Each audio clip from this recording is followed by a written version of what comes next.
অর্ধেন্দু ভট্টাচার্য স্মৃতি ভবনে আয়োজিত অনুষ্ঠানে উপস্থিত জেলাশাসক সহ অন্যান্য আধিকারিকগণ 23 ডিসেম্বর সোমবার সকাল আনুমানিক 11:30 নাগাদ উত্তর ত্রিপুরা জেলার জেলা সদর ধর্মনগর শহরের অর্ধেন্দু ভট্টাচার্য স্মৃতি ভবনে জেলা প্রশাসনের উদ্যোগে প্রশাসন গাঁও কি ওর অভিযানের আয়োজন করা হয়, যেখানে এই অনুষ্ঠানের শুভ উদ্বোধন করতে অনুষ্ঠানে উপস্থিত ছিলেন শরবিন্দু চৌধুরী, IAS অবসরপ্রাপ্ত রাজ্য নির্বাচন কমিশনার। এছাড়াও বিশেষ অতিথি হিসাবে উপস্থিত ছিলেন উত্তর জেলার জেলাশাসক IAS দেবপ্রিয় বর্ধন। উপস্থিত ছিলেন উত্তর জেলার অতিরিক্ত জেলাশাসক বিপ্লব দাস, উত্তর জেলার অতিরিক্ত পুলিশ সুপার জিরিমিয়া ডারলং, মহকুমা শাসক সজল দেবনাথ সহ অন্যান্য আধিকারিকগণ। আমাদের জনসাধারণের কাছে ডাইরেক্টলি এখন পৌঁছাবার অনেক সুবিধা হয়েছে। আমরা সোশ্যাল মিডিয়া ইউজ সেটা বলি, সোশ্যাল মিডিয়ার এটা একটা দিক, বিভিন্ন ধরনের পোর্টাল আছে। তাছাড়া যে অভিযোগের জন্য কাউকে যদি অভিযোগ জানাতে হয় তেমন ধরনের অনেক সুবিধা আছে এখন।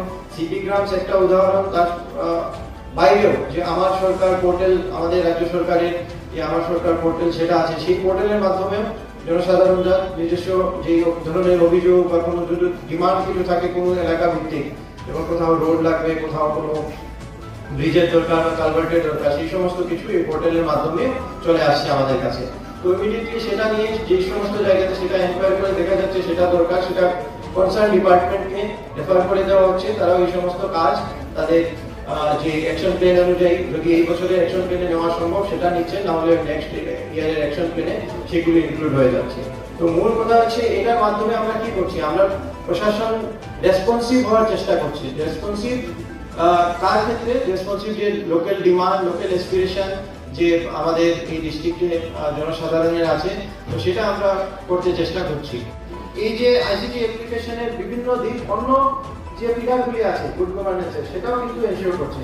যেমন আমরা যখন বলি যে আমাদের এই রাজ্যে আমরা বিভিন্ন জায়গায় এখন অফিস ইমপ্লিমেন্ট করছি, তো অফিস অনেকেরই ধারণা থাকতে পারে তো অফিস তো একটা অফিসের মধ্যে একটা কাজ ত্বরান্বিত করার একটা বিষয় বা অ্যাকাউন্টেবিলিটি, দায়বদ্ধতা ফিক্স করার একটা টুল।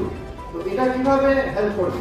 এটা এইভাবেই হেল্প করবে, কারণ যদি কোনো কাজ অফিসে ত্বরান্বিত হয়, যদি এটার জন্য দায়বদ্ধতা কোনো না কোনো অফিসের থাকে, তাহলে অবশ্যই যারা আমরা আপনাদের জন্য যে সমস্ত কাজ করছি সেই সমস্ত কাজ অবশ্যই ত্বরান্বিত হবে। আর সেটা হচ্ছে, আমরা দেখতে পাচ্ছি বিভিন্ন ফাইল যেগুলি আমাদের এখানে প্রসেস হয়, এটা দীর্ঘ বছর এখানে থাকবে।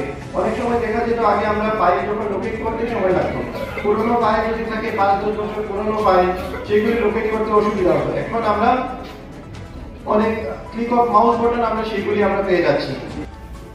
গুড গভর্নেন্সের ইনিশিয়েটিভ হিসাবে এবং প্রশাসনিক সুধার এবং লোকসেবার বিভাগ উদ্যোগে প্রশাসন গাঁও কি ওর ক্যাম্পেইন চলছে। এই ক্যাম্পেইনের আজ নর্থ ত্রিপুরা ডিস্ট্রিক্টের জেলাভিত্তিক অনুষ্ঠান। এই অনুষ্ঠানে আমাদের আলোচনা হচ্ছে সুশাসনে আমরা আইটি বেসড তথ্য প্রযুক্তিকে কিভাবে ব্যবহার করে সুশাসন দেওয়ার জন্য প্রচেষ্টা করছি, তার একটি চিত্র তুলে ধরতে চাই।